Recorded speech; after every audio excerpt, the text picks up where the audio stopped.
Nous allons prier ensemble. Dieu notre Père qui nous aime, merci.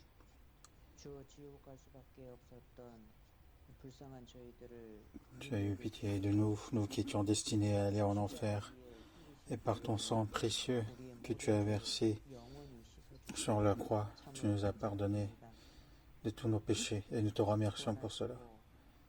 Tu nous as sauvés, et merci de nous avoir dirigés au sein de ton Église. Et merci aussi de nous avoir donné le Saint-Esprit et de nous guider à vivre au sein de ton Église.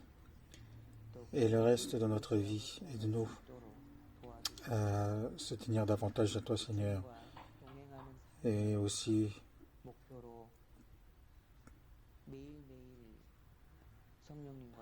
aide-nous à être accompagnés de Saint-Esprit pour vivre une vie qui marche avec toi, Seigneur. Et accorde-nous aussi la santé et la force et aussi la bénédiction, et qu'on ne manque de rien pour vivre notre vie de foi. Mais avant toute chose, accorde-nous de bénédictions spirituelles et que notre cœur se renouvelle de chaque jour pour que nous soyons zélés à te voir chaque jour, notre Seigneur, et que les âmes qui sont autour de nous, aide-les à venir devant ta parole, et en écoutant ta parole, aide-les afin qu'ils puissent être sauvés. Et toutes ces œuvres, aide-nous pour que ce soit une joie pour nous aussi.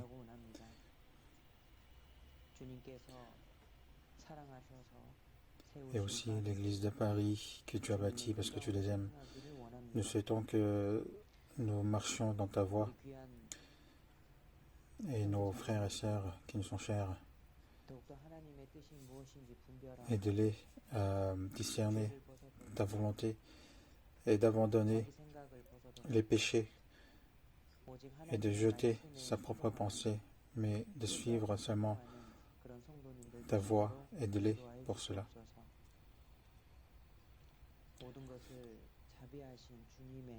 Et nous remettons toutes choses entre tes mains, grandes et puissantes. Et aussi tous les frères et sœurs qui mènent leur vie de foi loin de l'Église. Garde leur cœur, de les consoler aussi, pour que lorsque nous nous reverrons, qu'ils puissent aussi être remplis davantage de joie. Et si parfois il y a des frères et sœurs qui ne veulent pas participer à cause de raisons personnelles, aidez-les à recouvrir dans la parole, qu'ils puissent aimer davantage ta parole, et aussi qu'ils puissent aimer davantage toi, Seigneur, pour relever leur cœur.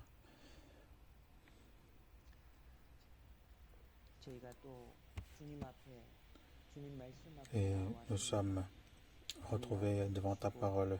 Enseigne-nous et aide-nous à agir selon la parole, et bénis-nous par cela. Et nous remettons tout à cette heure-ci entre tes mains, et nous avons prié au nom du Seigneur Jésus. Amen. Josué, on va voir dans Josué chapitre 5, versets 13 à 15.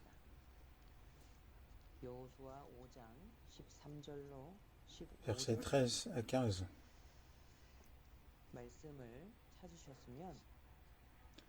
Si vous l'avez trouvé, marquez bien cette page. Josué chapitre 5, versets 13 à 15. Si vous avez trouvé, on va lire ensemble. Comme Josué était près de Jéricho, il leva les yeux et regarda. Voici, un homme se tenait debout devant lui, son épée nue dans la main. Il alla vers lui et lui dit, « Es-tu des nôtres ou de nos ennemis » Il répondit, non, mais je suis le chef de l'armée de l'Éternel. J'arrive maintenant.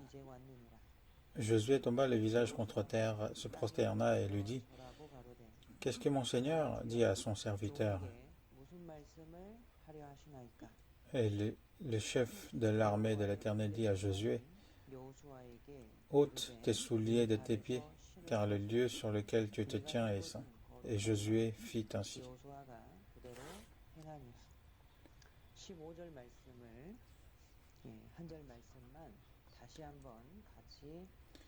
Le verset 15 seulement, on va relire ensemble. Et le chef de l'armée de l'Éternel dit à Josué, ôte tes souliers de tes pieds, car le lieu sur lequel tu te tiens est saint. Et Josué fit ainsi.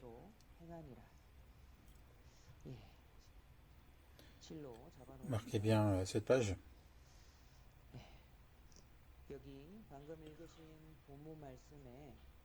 Donc dans le verset qu'on vient de voir, Josué rencontre une personne. Et cette personne dit qu'il est le chef de l'armée de l'Éternel.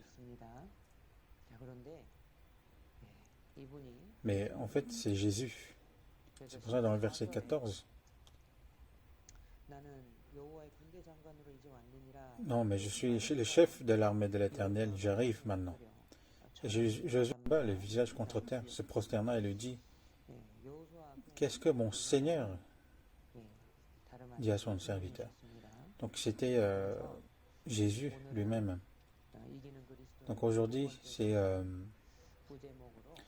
Chrétien vainqueur numéro 7. Et aujourd'hui, le sous-titre, ce serait de lorsque je serai avec Dieu, de ôter mes péchés et ma pensée. Ici, donc Josué a rencontré Dieu, donc il s'est prosterné. Qu'est-ce que mon Seigneur dit à son serviteur? Josué, quand il s'est retrouvé devant Dieu, tous ses plans, toutes ses connaissances, toutes ses pensées, il a laissé à côté. Et ensuite il dit, dis-moi, j'écouterai. Et comme Josué ici, nous aussi, nous devons écouter la parole de Dieu. Et dans le verset 15, ôte tes souliers de tes pieds, car le lieu sur lequel tu te tiens est saint.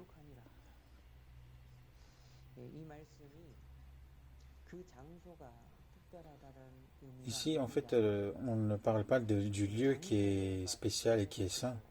C'est pas à cause de ça qu'on lui demande d'enlever ses souliers.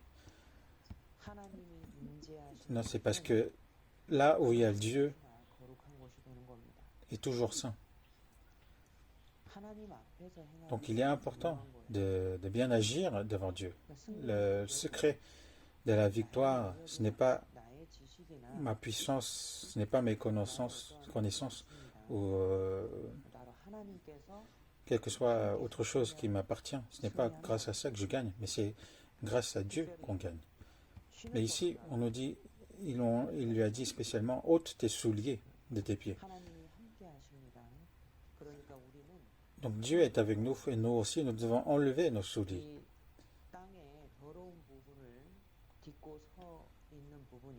Justement, les souliers, nos pieds sont en lien avec cette terre qui est sale.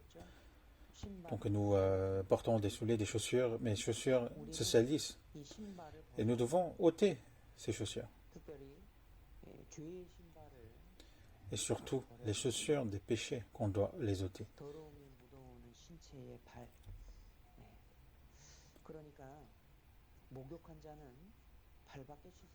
Il est dit aussi, celui qui a pris un bain, il n'a que les pieds à les laver. Donc ces pieds-là, il faut qu'on continue à les laver.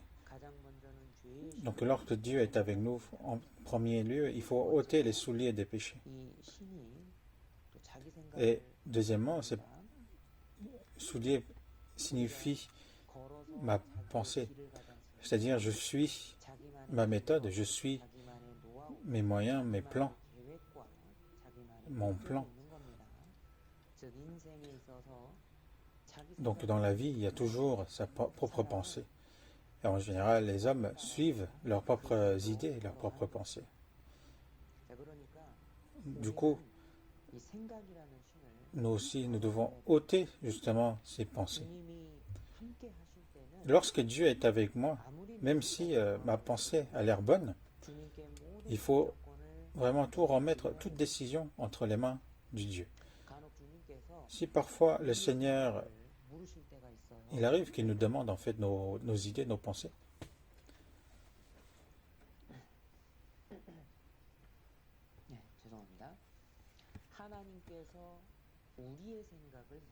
il y a parfois Dieu nous demande nos pensées. Mais même à ce moment-là, il faut être humble et tout remettre au Seigneur. Vous connaissez la vision des eaux d'Ézéchiel. Dans toute la vallée, il y avait les eaux séchées. Les eaux desséchées, il y en avait beaucoup. Ils étaient déjà morts. Il n'y avait aucune solution qu'ils puissent s'en renaître. Et Dieu lui a demandé, est-ce que ces eaux allaient revivre? C'est ce qu'a demandé Dieu à Ézéchiel. Et le prophète Ézéchiel, donc il a demandé la pensée du prophète Ézéchiel. Ézéchiel, en voyant, rien qu'en voyant, il sait, mais comment ces eaux pourraient revivre? Tout le monde penserait ainsi. Parce que des eaux desséchées ne pourront plus revivre. En plus, c'est vraiment bien desséché et il n'y avait plus aucun espoir. Mais Ézéchiel était devant Dieu. Donc il a économisé sa pensée, il a économisé sa parole. Et il a dit, Seigneur, tu le sais. Mais dans la pensée humaine, comment on pourrait penser que ces eaux allaient revivre? C'est impossible. On peut très bien penser ainsi, mais à ce moment-là, il faut se mettre dans une position d'humilité et agir ainsi, c'est-à-dire en disant, Seigneur, à mes yeux c'est impossible, mais si c'est toi, Seigneur, c'est possible. Donc toi seul tu le sais. Et c'est ce qu'a vraiment répondu à Ézéchiel.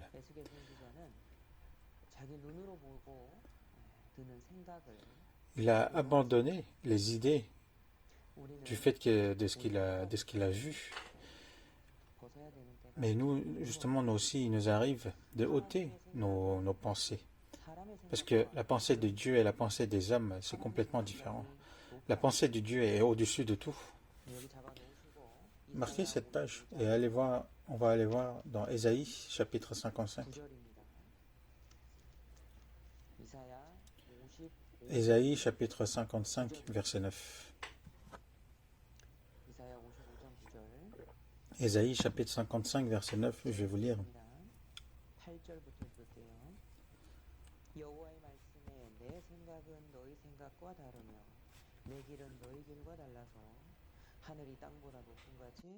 À partir du verset 8, car mes pensées ne sont pas vos pensées, et vos voix ne sont pas mes voix, dit l'Éternel. Autant les cieux sont élevés au-dessus de la terre, autant mes voix sont élevées au-dessus de vos voix, et mes pensées au-dessus de vos pensées. Donc c'est pour ça, il faut abandonner ces idées, ces pensées, et de obéir à la parole de Dieu, parce que la parole de Dieu est toujours juste. Donc celui qui suit la parole vaincra toujours. Donc on a vu aujourd'hui dans Josué, et lorsque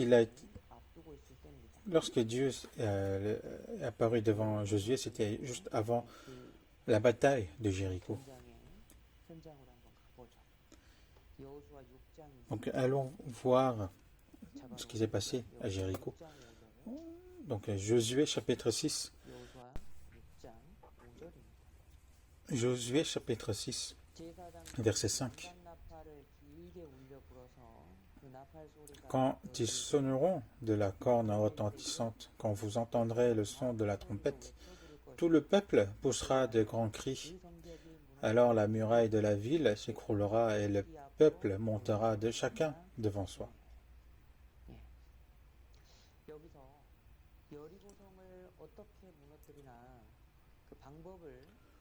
Et ici, on voit comment, en fait, Dieu donne ici comment vaincre la ville de Jéricho. Il est dit, tout le peuple poussera de grands cris, et alors la muraille de la ville s'écroulera.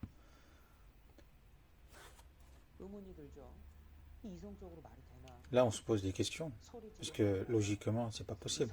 C'est pas parce qu'on crie, qu'on pousse des grands cris que la muraille va s'écrouler.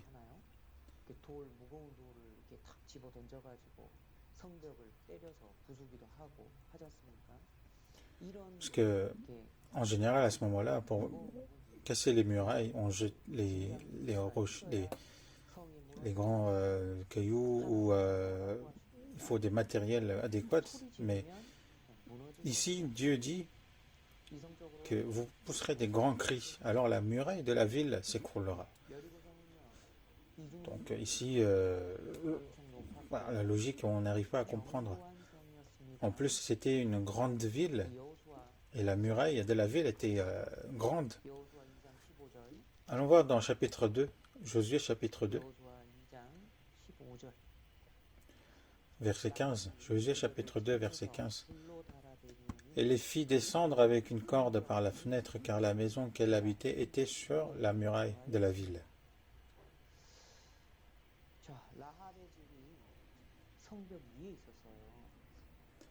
La maison de l'arabe était sur la muraille de la ville. Et justement, cela signifie que la muraille était vraiment très solide et que l'intérieur de la ville était immense et qu'il y avait beaucoup de personnes qui pouvaient entrer dans cette ville. Et on va voir aussi dans chapitre 3, verset 15. Quand les sacrificateurs qui portaient l'arche furent arrivés au Jourdain et que leurs pieds se furent mouillés au bord de l'eau, le Jourdain roche par-dessus toutes ses rives tout le temps de la moisson.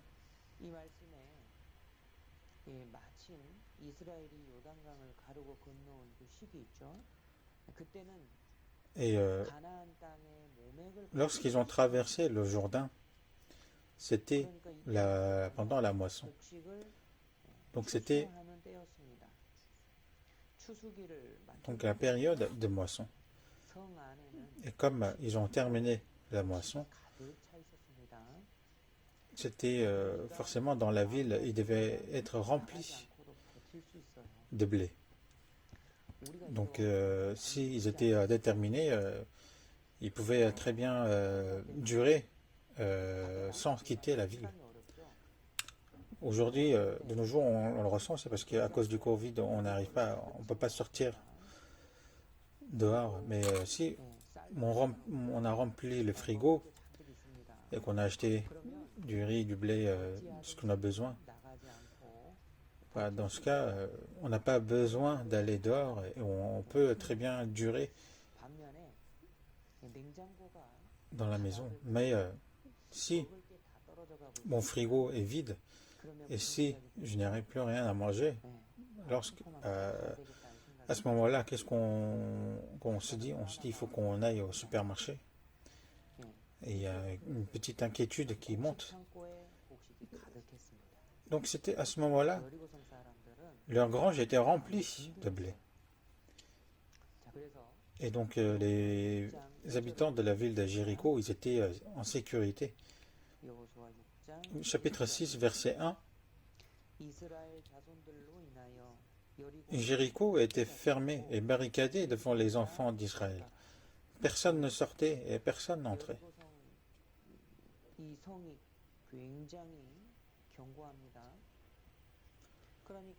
Cette ville était vraiment forte. Donc ils n'avaient pas besoin d'aller dehors pour combattre. Donc les habitants de Jéricho ont fermé et barricadé la porte et personne ne sortait ni n'entrait. Parce que les habitants de Jéricho avaient peur du peuple d'Israël. On retourne au chapitre 2, verset 10. Chapitre 2, verset 10. Car nous avons appris comment, à votre sortie d'Égypte, l'Éternel a mis à sec devant vous les eaux de la mer Rouge, et comment vous avez traité les deux rois des Amoréens au-delà du Jourdain, Sion et Og, que vous avez dévoués par interdit.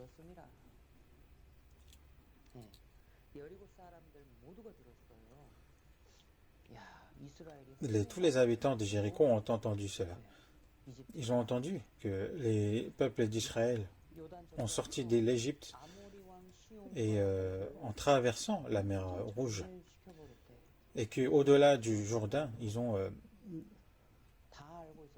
massacré Sion et Og, des rois des Amoréens. Donc ils ont entendu et ils l'ont su. Comme il est dit dans le verset 9, tous les habitants du pays tremblaient devant eux. Et dans le verset 11, il est écrit, ils ont appris et ils ont perdu courage. Et que tous leurs esprits étaient abattus.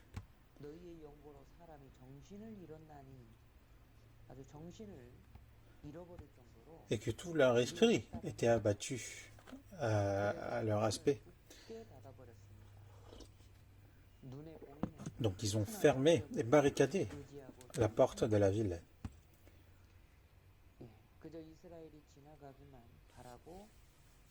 Donc ils ont juste souhaité que le peuple d'Israël passe à côté.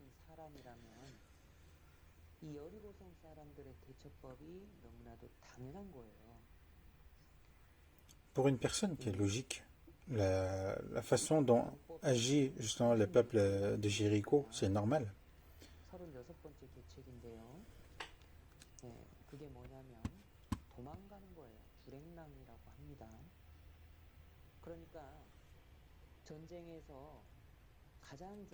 Donc, en général, pendant la guerre, la meilleure façon d'agir contre la guerre, c'est de ne pas se battre et de fuir, qui est la meilleure solution. Donc, une personne qui est logique penserait justement que ce qui est normal, c'est de ne pas se battre et de durer justement, essayer de durer justement dans la ville. Parce que jusqu'à ce jour-là, le peuple d'Israël avait un ratio de 100% de victoire. Donc tous se fiaient aux murailles qui est robuste. Mais il y avait une personne qui a vu justement Dieu qu'on ne pouvait pas voir aux yeux. Vous savez tous, c'est Lahab. Dans le verset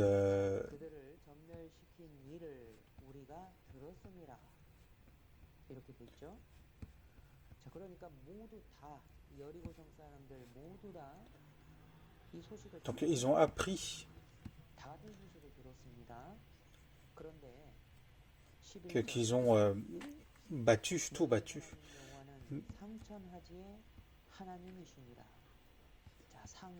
Mais dans le verset 11, il est écrit, car c'est l'Éternel, votre Dieu, qui est Dieu en haut dans les cieux et en bas sur la terre.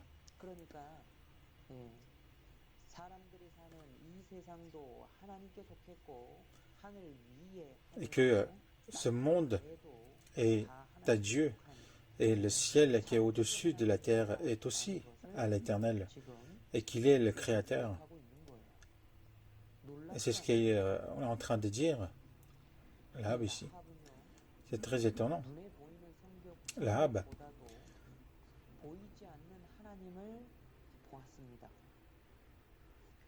a vu Dieu qu'on ne pouvait pas voir de nos yeux. Elle ne s'est pas fiée aux murailles qu'elle voyait de ses yeux. En plus, c'est un Dieu qui n'a point fait l'expérience. Parce que lorsque l'Israël est sorti d'Égypte, Rahab, elle vivait à Jéricho. Elle n'a jamais fait l'expérience de Dieu, mais malgré cela, elle tenait à Dieu. C'est pour ça, dans Hébreux, chapitre 11, verset 31, il est écrit que c'est par la foi que Rahab. On va voir dans Hébreux, chapitre 11, verset 31. Hébreux, chapitre 11, verset 31. Lisons ensemble. C'est par la foi que Rahab, la prostituée, ne périt pas avec les rebelles, parce qu'elle avait reçu les espions avec bienveillance.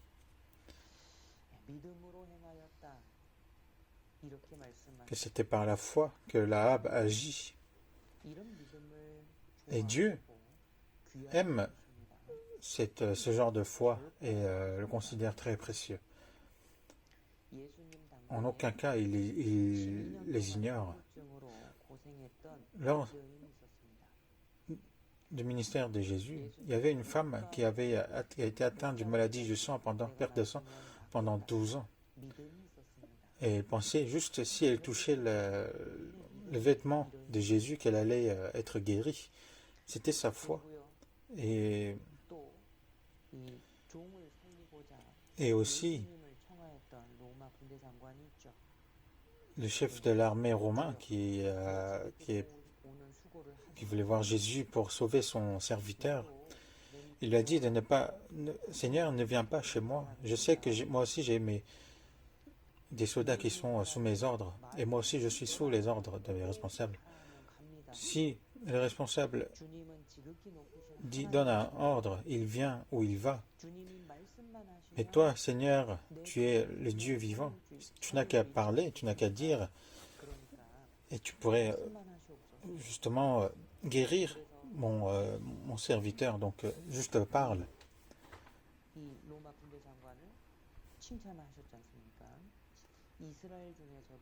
Et justement, Jésus a félicité ce chef de l'armée.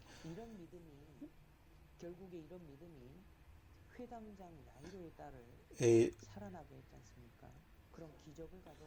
cette fois aussi,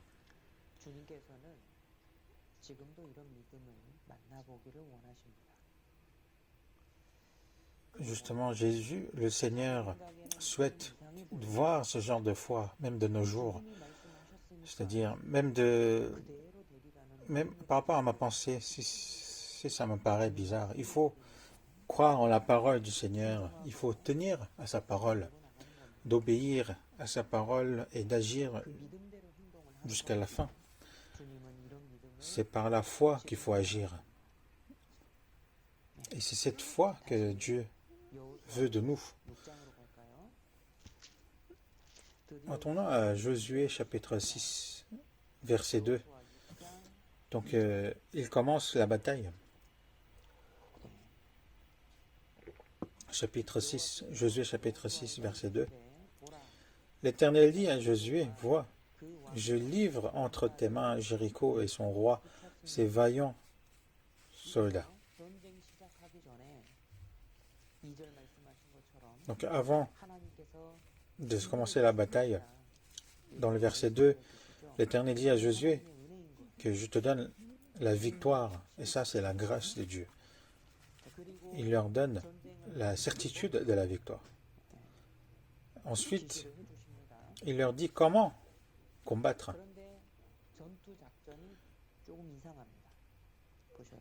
Mais le plan de bataille est assez étrange. Regardons dans du verset 3 à 5.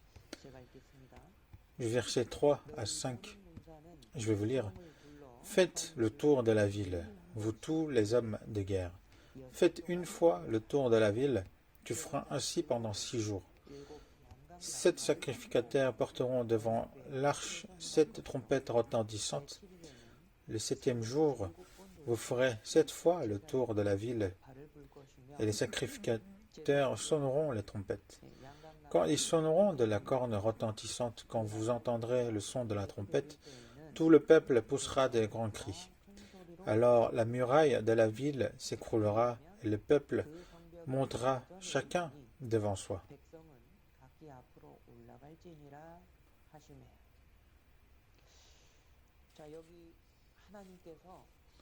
Ici, Dieu donne le plan de la bataille.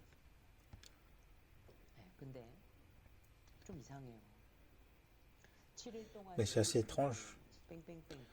Pendant 7 jours, il faut faire le tour de la ville. Et au 7e jour, de sonner des trompettes et de cris, et de pousser des grands cris. Alors la muraille de la ville s'écroulera. Mais ce plan-là, si on pense logiquement, est-ce que ça serait possible? Mais ce qui est encore plus incroyable, c'est que l'Israël obéit à cette parole. Pourquoi? Parce que ils ont vu par quelle main Dieu, ils ont fait traverser, par quel moyen Dieu a fait traverser l'Israël de la mer Rouge et aussi dans le désert. Alors là où il n'y a plus rien à manger, mais il y a même des serpents, des scorpions qui pouvaient très bien les tuer, Dieu les a protégés et ils ont vu cela.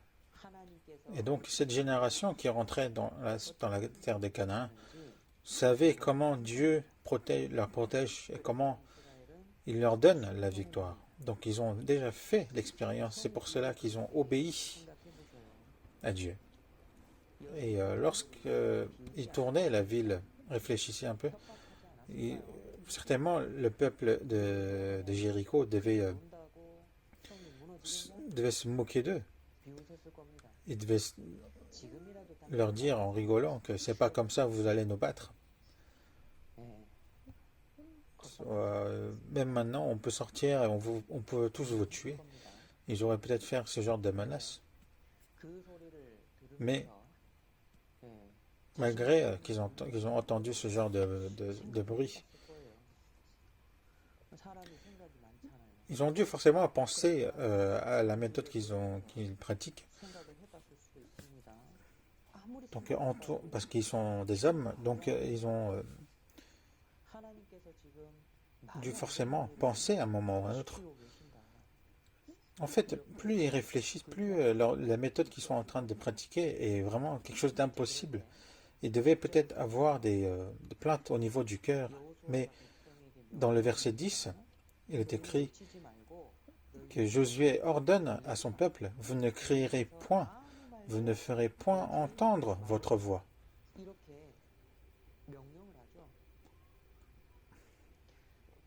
Donc il leur donne ainsi à son peuple.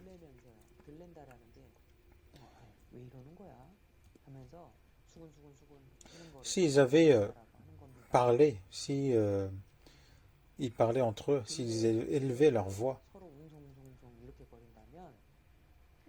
s'ils parlaient entre eux,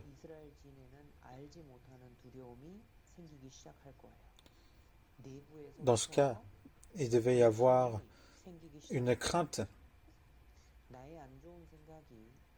et de l'infidélité dans le camp d'Israël qui serait remonté.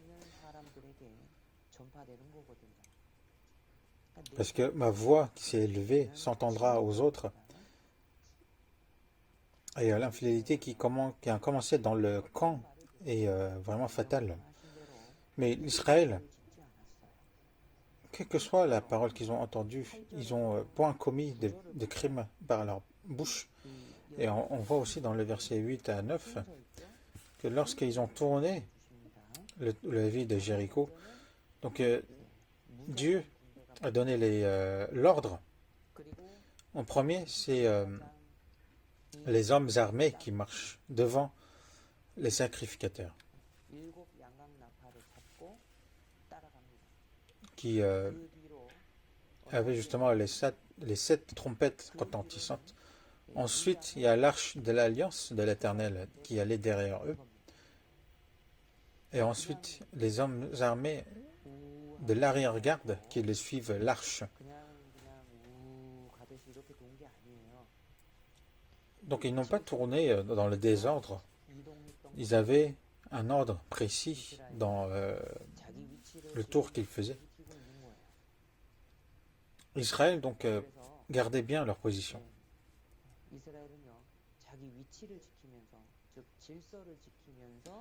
Donc Israël, en gardant leur position, en gardant leur ordre, ils agissaient justement ainsi.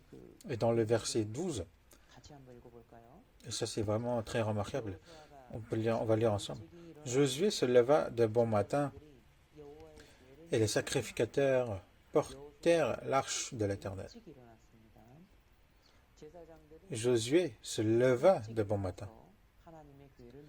Et les sacrificateurs aussi se levaient de bon matin et portèrent l'arche de l'Éternel.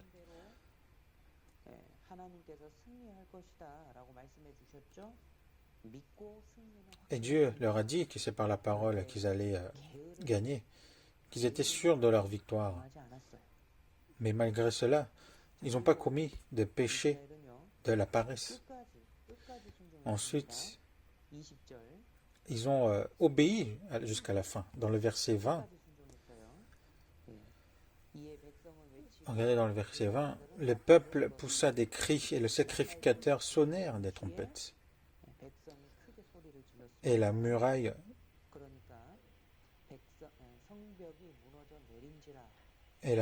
s'écroula.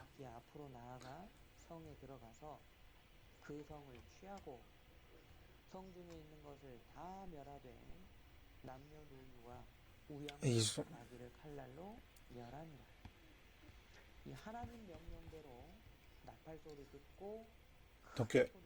ils ont entendu les trompettes. Pardon, ils ont poussé des cris comme l'ordre de Dieu. Et les sacrificateurs sonnaient des trompettes et ainsi la muraille s'écroula. Donc Israël avait ôté leurs péchés, ôté leurs pensées. Ils ont obéi. C'est ainsi qu'ils pouvaient sortir vainqueurs.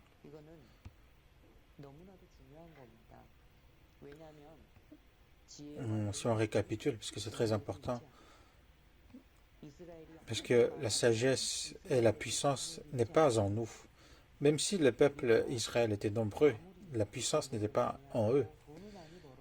Même si nous avons beaucoup étudié, même si nous avons gagné beaucoup d'argent, la puissance ne vient pas de nous. C'est pour cela, qu'est-ce que nous devons faire? C'est de ôter nos péchés, ôter nos pensées.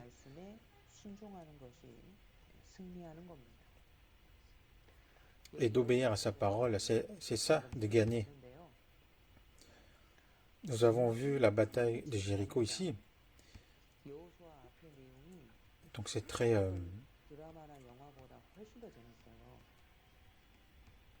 c'est vraiment très intéressant. En plus, même plus intéressant que certains films. Parce qu'on voit trois histoires principales qui se passent. Premièrement, donc c'est la guerre entre la ville de Jéricho et Israël. Donc ça c'est l'histoire principale. Mais aussi, on voit la comparaison de la foi de Lahab et les peuples de Jéricho. Donc on voit l'histoire de Lahab. Ensuite, dans le chapitre 7,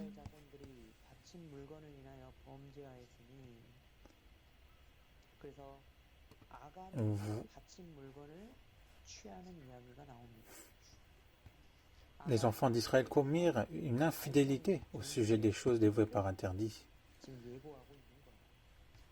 Donc on nous parle justement de,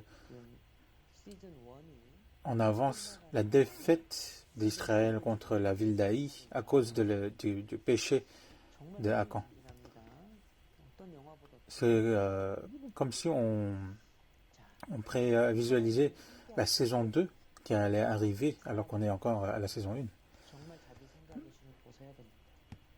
En fait, lorsque Dieu est avec nous, l'homme doit vraiment ôter les souliers de sa pensée.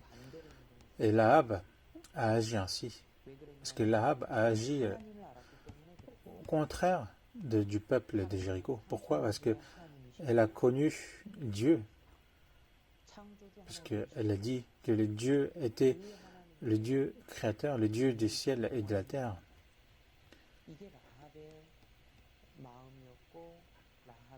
Et qu'elle voulait recevoir de la grâce de la part de cet Éternel. C'était ça, sa foi. Et dans le verset 22 et 23, on voit, dans le verset 23, les jeunes gens, les espions, entrèrent et firent sortir Lahab, son père, sa mère, ses frères, et tous ceux qui lui appartenaient. Ils firent sortir tous les gens de sa famille, et ils les déposèrent hors du camp d'Israël. Lahab a non seulement sauvé sa propre vie, mais a sauvé la vie de toute sa famille.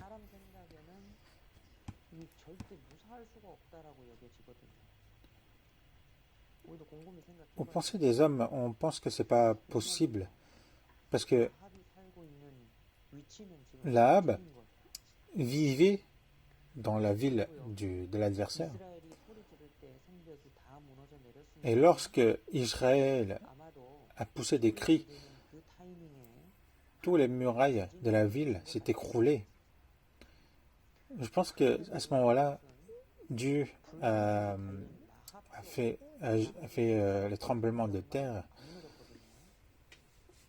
Mais la maison de Lahab, où il avait ce fil rouge, n'était pas écroulée.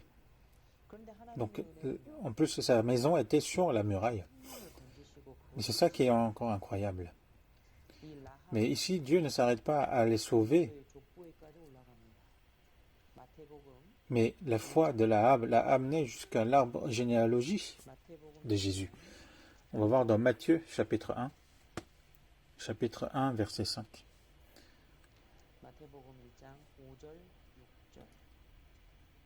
Chapitre 1, versets 5 et 6. Salmon engendra Boaz de Lahab, Boaz engendra Obed et de Ruth. Obed engendra Isaïe, Isaïe engendra David. Et ensuite, Jésus qui vient des descendants de David. Et dans le verset 1, il est écrit généalogie de Jésus-Christ, fils de David, fils d'Abraham. Donc Lahab était une païenne, en plus une prostituée. Mais lors du danger, elle s'est remise à Dieu et par sa foi, elle est montée même jusqu'à dans l'arbre généalogie de Jésus. Elle a été glorifiée ainsi. Donc regardez, de se remettre à Dieu nous aide à ôter nos souliers de péché. Elle était prostituée.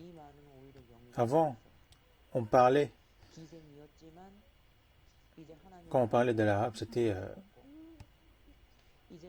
on parlait de Lahab, il y avait prostituée Lahab, mais elle a ôté ses péchés.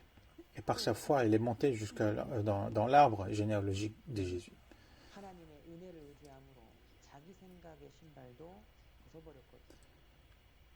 Et aussi en se tenant à Dieu, elle a ôté aussi les souliers de sa pensée. Parce que à l'Israël, elle a porté la victoire. Et Lahab,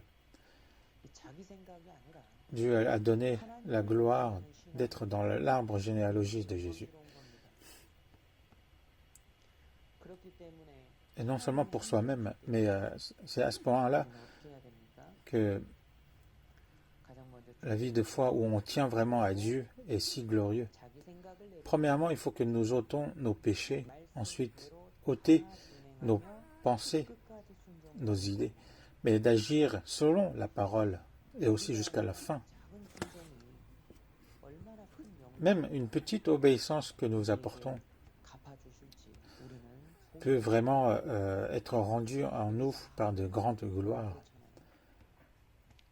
Lorsqu'on voit Lahab, on peut penser ainsi. De prostituée, elle est devenue elle est entrée dans l'arbre généalogique de Jésus.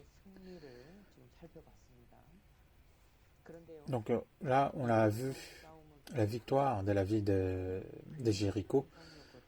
Et la bataille de Jéricho, c'était une grande bataille parce que c'était une grande ville. Mais toujours derrière une grande victoire, il faut être humble. Et on voit aussi justement dans la bataille d'Haï. Donc on va aller voir la ville de la bataille de Haï. Chapitre 6, Josué chapitre 6, verset 27. On va lire ensemble. L'Éternel fut avec Josué, dont la renommée se répandit dans tout le pays.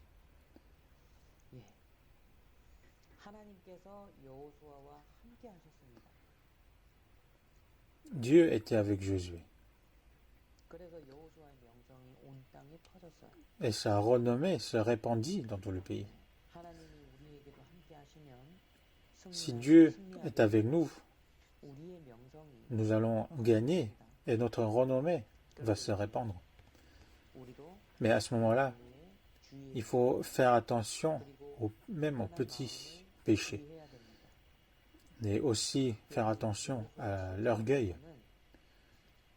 Et dans le chapitre 7, on voit en Israël deux péchés. On va voir dans le chapitre 7, verset 1, les enfants d'Israël commirent une infidélité au sujet des choses dévouées par interdit. Akan, fils de Carni, fils de Zabdi, fils de Zérach, de la tribu de Juda, prit des choses dévouées, et la colère de l'Éternel s'enflamma contre les enfants d'Israël. Donc Akan de la tribu de Juda, ici apparaît. Donc il avait participé à la bataille de Jéricho. Et lors de la victoire, donc ils ont exterminé la ville de Jéricho ensemble, mais il y a eu la convoitise. Il a vu les bonnes choses de la ville de Jéricho. Et là, donc, c'est sa propre pensée qui est rentrée à nouveau.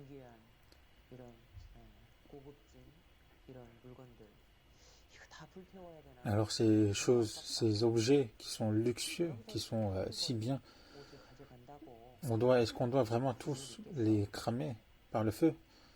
Même si je prends un ou deux choses d'ici qu'il saura. Donc il s'est justifié lui-même par sa pensée. Donc il ne faut pas penser que Dieu va se mettre en colère juste parce que j'ai pris deux ou trois choses. Mais il a commis justement une infidélité qu'on voit avec nos yeux. Mais Akan justement a commis une infidélité où on peut voir avec les yeux, mais commettre une infidélité qu'on ne voit pas avec les yeux, c'est encore plus grave. Dans le verset 2, Josué envoya de Jéricho des hommes vers Haï. Et dans le verset 3, donc il revint auprès de Josué et lui dirent, il est inutile de faire marcher tout le peuple. 2 ou 3 000 hommes suffiront pour battre Haï. Ne donne pas cette fatigue à tout le peuple car ils sont en petit nombre. Donc ce qu'ils ont vu, c'était qu'ils étaient en petit nombre. Donc ce n'est pas la peine d'envoyer tous nos hommes dans cette ville. Donc on voit qu'ils ont choisi le confort. Et ils n'ont pas vu Dieu, ils ont vu la situation. Et dans le verset 4, 3 000 hommes environ se mirent en marche. On ne voit même pas le nombre exact. Ils disent 3000 hommes environ se mirent en marche, mais ils prirent la fuite devant les gens d'Aï. Alors qu'ils se sont dit, nous ne faisons pas monter tous nos hommes. Alors parce qu'ils sont en petit nombre. Alors que la guerre c'est vraiment très fatigant, donc on ne va pas faire monter tout le peuple. Donc ils avaient de l'orgueil qui montait dans leur cœur. Même de nos jours,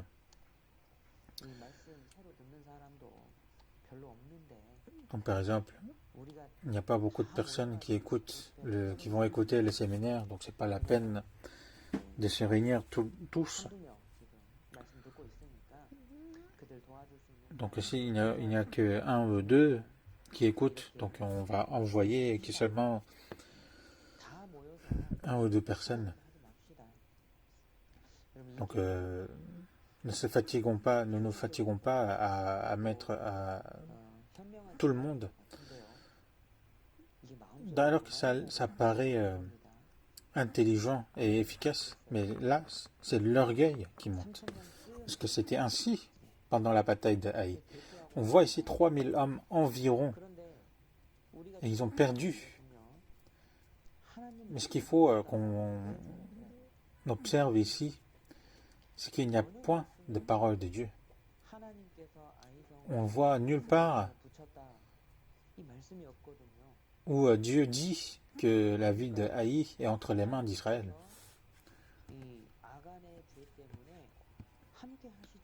Donc à cause de l'infidélité de Akan, Dieu n'était point avec Israël. Si Dieu n'est pas avec nous, il faut savoir, même si c'est une petite ville, même si c'est une petite bataille, nous ne pourrons les vaincre parce que la puissance ne vient en aucun cas de nous, mais en aucun cas d'Israël, mais c'est par Dieu. Si Dieu est avec eux, ils ne peuvent que gagner. Mais s'il n'est pas avec eux, ils ne peuvent pas, en aucun cas, gagner. Et donc, Josué se met à genoux devant Dieu. Et dans le verset 7, on voit Josué dit, « Ah, Seigneur éternel, pourquoi as-tu fait passer le Jourdain à ce peuple ?» Donc il est attristé. Son cœur est déchiré. Et nous avons besoin de ce cœur-là. Ce cœur où on regrette, Dieu ne lâche pas ce cœur-là. Et dans le verset 9, on voit ce qu'a dit à Josué. « Et que feras-tu pour ton grand nom ?»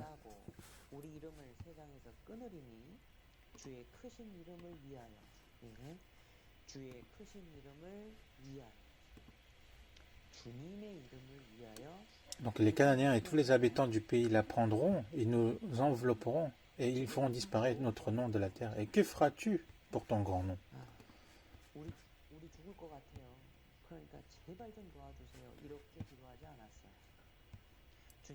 Là, Josué n'a pas prié en disant « On va mourir, aide-nous ». Non, il dit « Notre situation est critique, mais que feras-tu pour ton grand nom ?» Il a prié ainsi. C'est ainsi qu'il se tient à Dieu. Et nous aussi, c'est pareil. Lorsque nous sommes éprouvés, nous sommes dans les dangers. Au lieu de demander, de prier, « Ah, aide-moi Dieu parce que je suis en danger. » Mais il faut prier comme a fait Jésus. « Pour ton grand nom, que feras-tu pour moi? Aide-moi. Pour ta gloire. Aide-moi pour ta gloire. » C'est de prier ainsi qui est de se tenir à Dieu. Et dans le verset 11,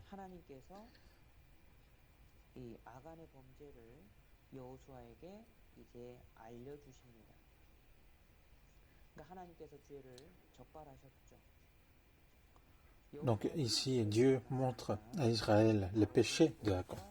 Et Josué n'a pas hésité.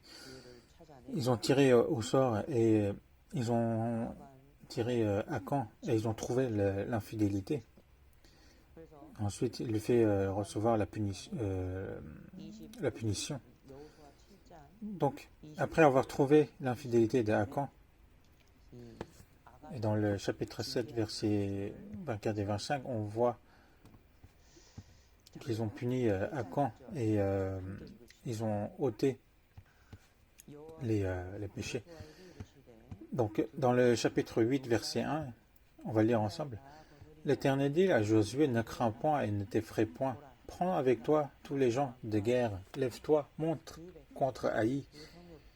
Vois, je livre entre tes mains le roi d'Haï et son peuple, sa ville et son pays. Donc, de nouveau, Dieu est avec l'Israël. Et lorsque le Seigneur est de nouveau avec nous, il faut reprendre courage et de fortifier son cœur.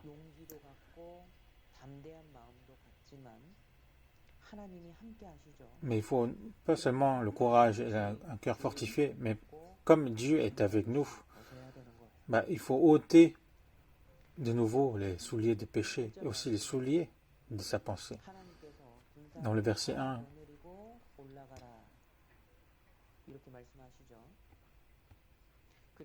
il a dit, prends avec toi tous les gens de guerre. Et dans le verset 4,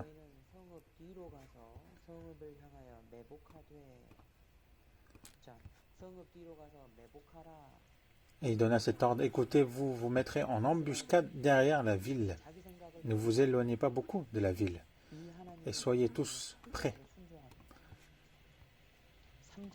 Donc, ils ont abandonné justement ces idées, ces pensées, et maintenant ils obéissent à la parole de Dieu. Et dans le verset 3, Josué se leva avec tous les gens de guerre pour monter contre Haï. Il choisit 30 000 vaillants hommes qu'il prit et qu'il fit partir de nuit.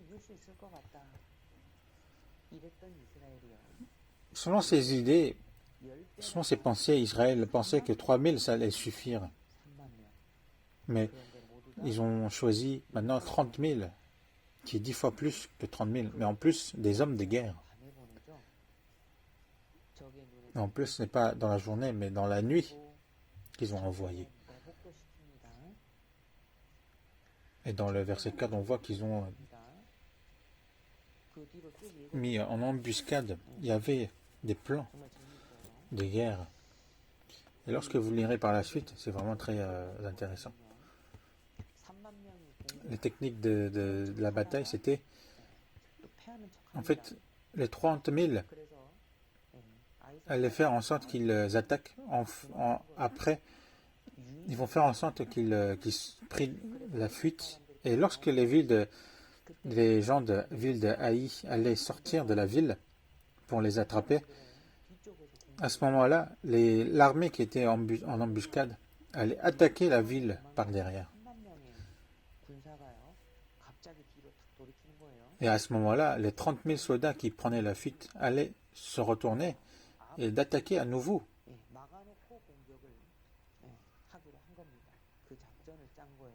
Donc ils ont pris en embuscade et ils ont attaqué de devant et derrière. Bien sûr, c'est Dieu qui leur a donné la méthode, mais au final, ils ont brûlé Haï. Chapitre 8, verset 28. Josué brûla Haï et en fit à jamais un monceau de ruines qui subsiste encore aujourd'hui. Donc Josué a brûlé complètement la ville d'Haï.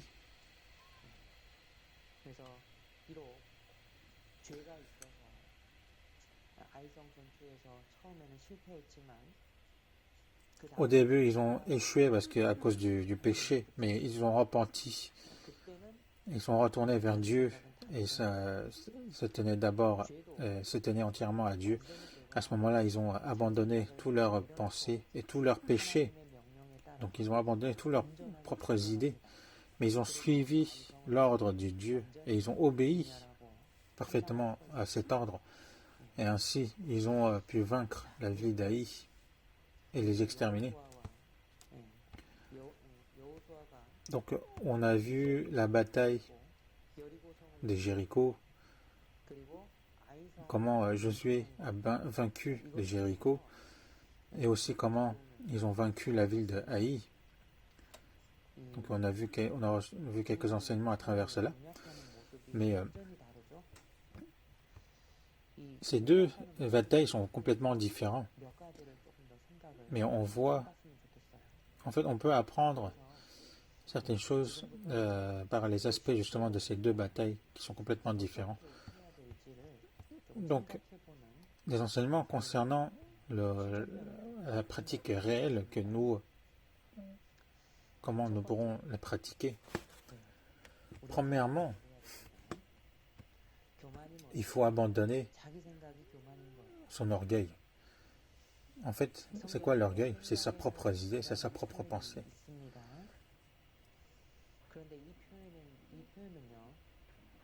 Donc, il y a des expressions dans la Bible qui disent selon moi, selon mes idées, mais c'est inadapté selon Dieu. Vous connaissez le lépreux, le Naaman. À sa pensée, il a dit que ce prophète de Dieu allait venir vers lui, allait évoquer le nom de Dieu et de le guérir ainsi. Et à ce moment-là, comme il n'a pas agi ainsi, du coup, il était mis en colère et il voulait partir. À ce moment-là, il pouvait très bien louper cette occasion d'être guéri. Mais ses serviteurs qui étaient sages, donc il lui a demandé, et ainsi il a pu être guéri. Il a vraiment pu louper cette occasion d'être guéri. Et aussi le premier roi d'Israël, Saoul, vous le connaissez. Pour lui, le sacrifice était très important. Après, oui, certes, c'est normal parce que c'était roi. Donc, faire la guerre après avoir fait le sacrifice, c'est très normal pour lui.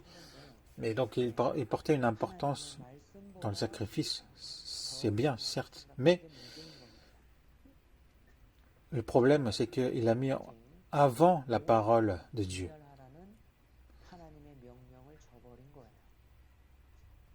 Il a désobéi à la parole de Dieu qui a dit de tout tuer. Et ainsi Samuel lui a dit que l'obéissance est mieux que le sacrifice. Et lorsque nos idées, nos pensées devancent, on peut mépriser et négliger l'ordre de Dieu, la parole de Dieu. Et David a pensé aussi que si Uri disparaît, ces crimes qu'il a commis allaient devenir un crime parfait. Donc il tue Uri par la suite. Il faut savoir que ce n'était pas le cas. Donc il faut abandonner ses idées, son orgueil. Devant la ville de Haï, c'était pareil. Il y avait marqué 3000 hommes environ. C'est très significatif ici. Parce que ce n'est pas parce qu'ils ont réussi une fois que ils vont réussir par la suite. Ce n'est pas parce qu'ils ont vaincu la grande ville de Jéricho qu'ils allaient vaincre facilement la ville de Haï qui était plus petite. Si nous avons vaincu, si nous avons gagné grâce à Dieu et qu'on était avec Dieu, à ce moment-là, il faut se mettre tout de suite sur une position d'humilité. Il ne faut pas être dans la joie de la victoire, mais il faut se mettre vraiment dans la position d'humilité. C'est pareil au sein de l'Église. Il y a ses propres méthodes par lesquelles il a réussi la vie, etc. Mais à cause de ça, on peut être amené à juger les autres frères et sœurs, mais il ne faut pas agir ainsi. Ce n'est pas parce que ma méthode, ma pensée est la bonne que j'ai réussi, c'est parce que Dieu est avec moi que j'ai réussi. Ma pensée, selon moi, les méthodes des autres ou les méthodes de l'Église a l'air pas correcte ou pas bonne, mais à ce moment-là, il faut prier à Dieu et de communier avec un bon cœur. C'est ça la charité.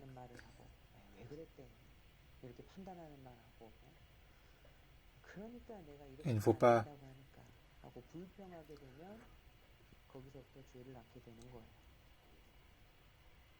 commencer à juger ou de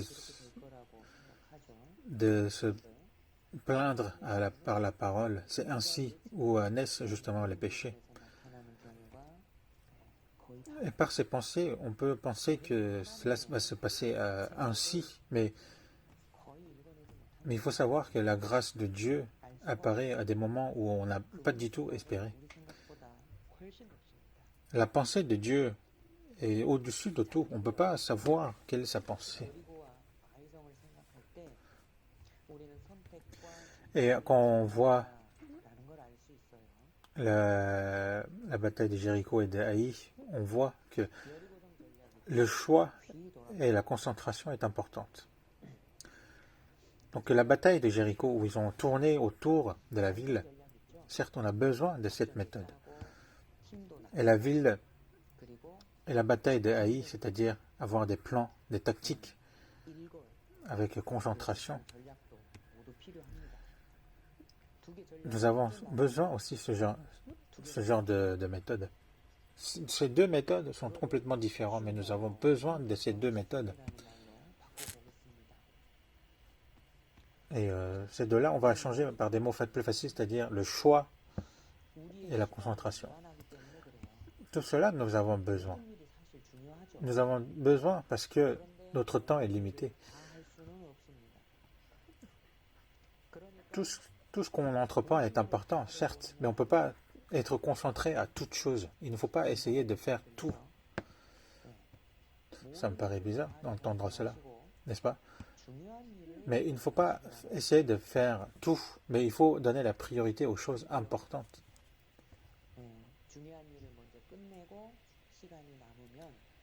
Et c'est lorsque vous aurez terminé les choses les plus importantes que vous devez finir les choses moins importantes.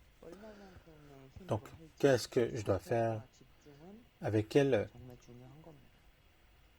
force le faire? La concentration et le choix est très important.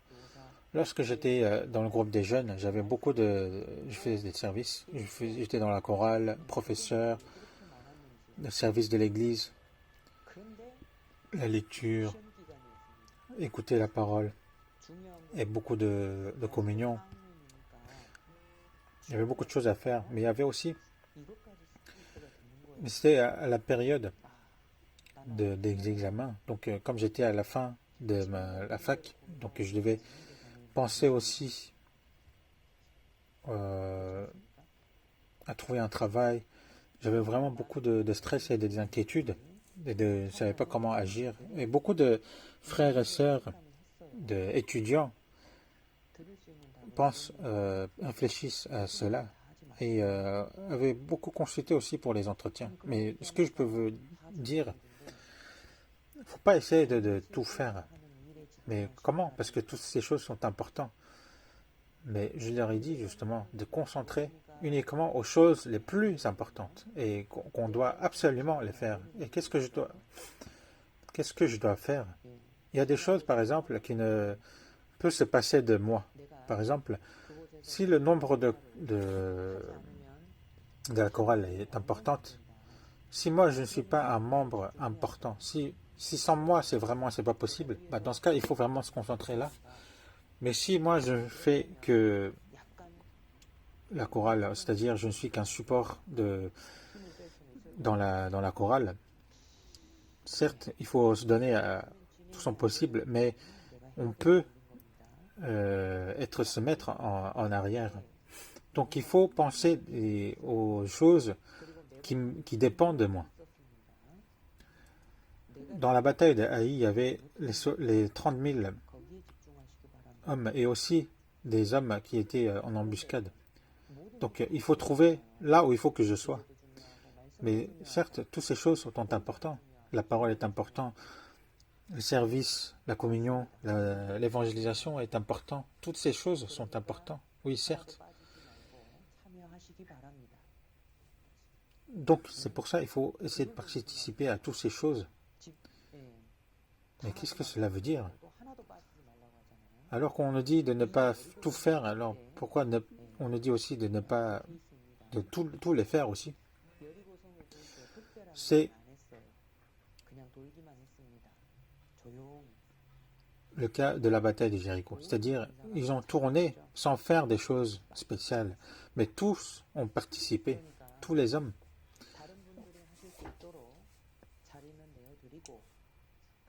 Donc, c'est-à-dire mettre les autres en avant pour qu'ils puissent le faire.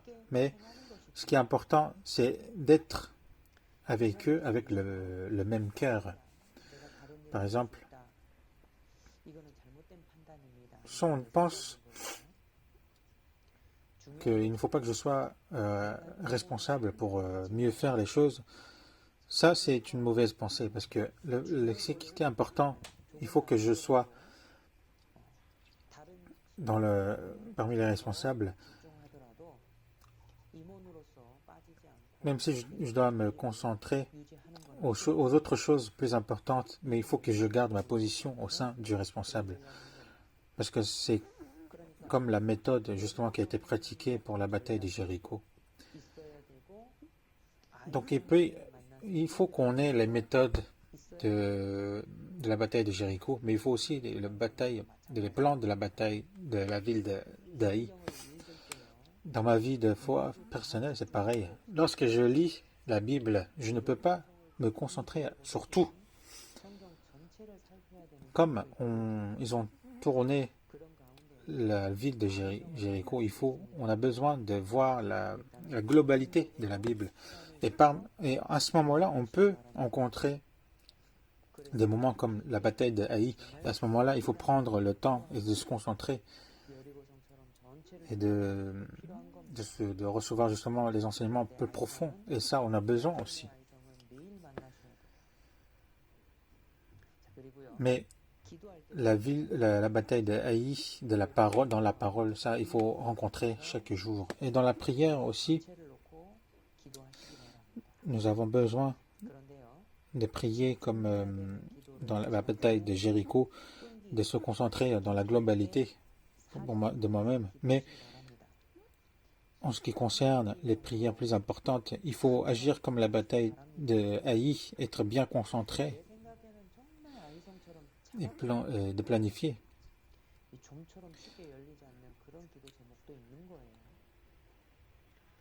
Il peut y avoir dans ma demande de prière des choses qui apparaissent comme la ville de Haï, petit et pas important, mais qui a du mal à être percé. Mais c'est ce qui se passe souvent dans l'évangélisation, parce que le cœur des hommes n'est pas toujours ouvert, donc on a du mal, parfois c'est difficile. Et lorsque ça ne marche pas bien, on est attristé. Mais à ce moment-là, il faut tourner comme la vie de Jéricho autour de toutes ces personnes. Parfois, de leur donner, de leur parler de la Bible ou de l'évangéliser par sa propre vie en agissant bien. Mais parfois, il nous arrive de rencontrer une personne comme la bataille d'Haï. À ce moment-là, il faut vraiment se concentrer à lui et de lui apporter beaucoup de paroles de la Bible parce que c'est la ville d'Haï. Donc le choix et la concentration sont vraiment très importantes. Et pareil, les études ou le travail, c'est pareil. Ces études qui sont vraiment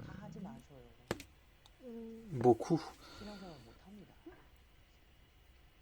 Il ne faut pas trop se concentrer seulement sur ces choses-là, parce que sinon vous ne pourrez pas bien vivre non plus dans la vie de foi. Mais il faut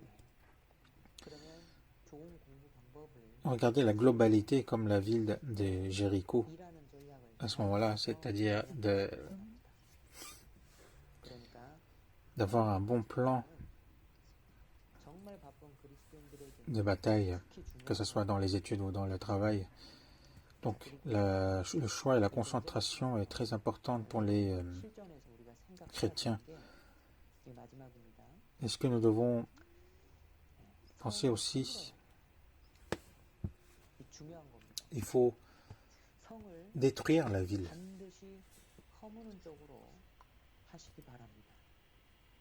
C'est très important de détruire la ville.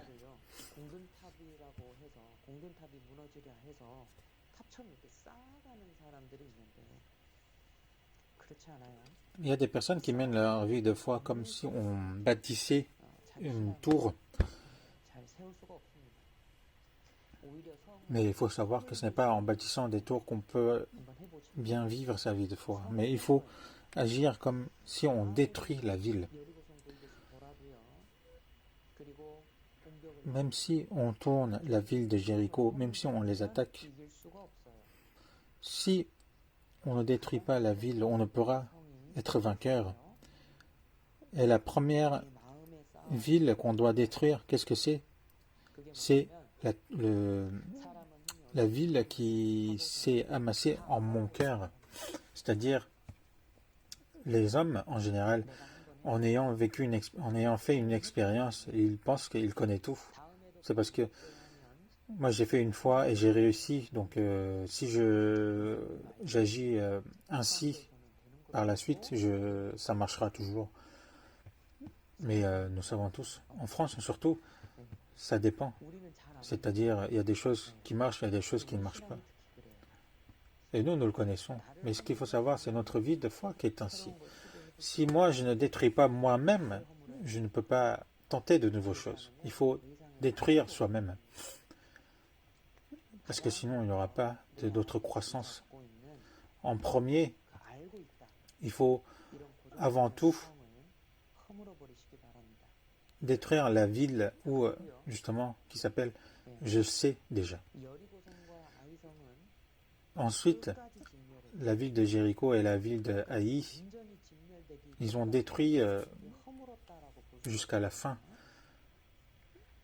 Jusqu'à ce qu'ils soient détruits jusqu'à la fin, on ne peut pas dire que ces villes ont été détruites. Pourquoi les hommes échouent?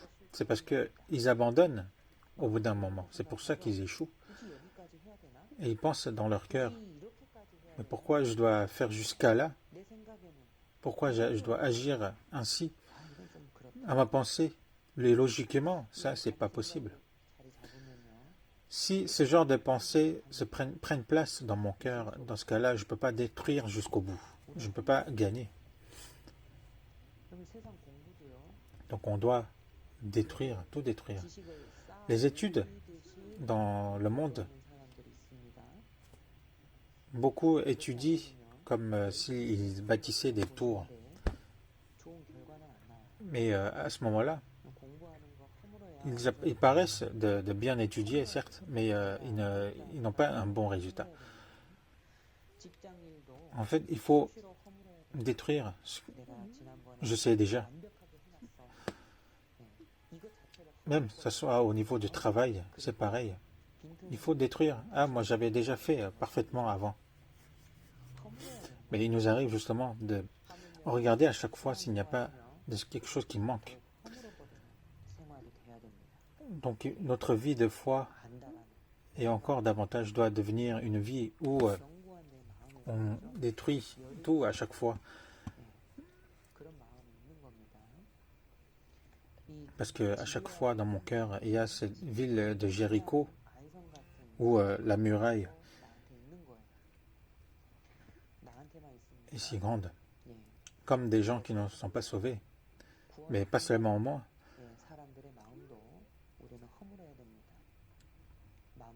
Non seulement il faut détruire la ville qui est en moi, mais aussi la ville de ceux qui ne sont pas sauvés. Donc dans la vie de chrétien, Dieu est avec. Lorsque on fait des choses importantes, par exemple le séminaire biblique, ou un examen qui est important dans la vie, à ce moment-là, on ressent on sent vraiment que Dieu est avec nous. Et c'est à ce moment-là qu'il faut vraiment ôter les souliers des péchés, les souliers de sa propre pensée. Il faut se mettre sous la parole de Dieu avec l'humilité et d'obéir jusqu'à la fin. C'est ce chrétien qui sera vainqueur. On va prier ensemble. Merci Dieu. Merci de nous avoir sauvés et merci de nous avoir placés au sein de ton Église.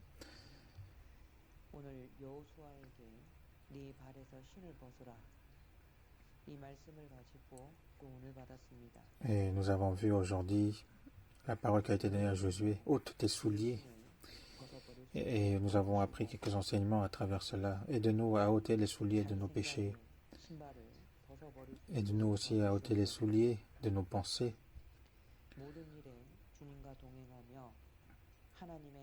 Et aussi, en toutes choses, que nous puissions être accompagnés par toi, Seigneur, et d'agir à ta volonté. Que nous ne soyons point orgueilleux, mais qu'on puisse se mettre toujours dans une position d'humilité. Et si, à cause d'une infidélité, si nous sommes trébuchés, si nous sommes tombés, aide-nous à repentir et à se relever et à tenir davantage à toi, Seigneur. Aide-nous pour cela. Et que ton amour, ta grâce et ta paix puissent être avec les saints de l'Église de Paris. Et même à ce moment difficile, garde-nous, protège-nous pour que ta gloire puisse se manifester. Et nous avons prié au nom du Seigneur Jésus qui nous a sauvés.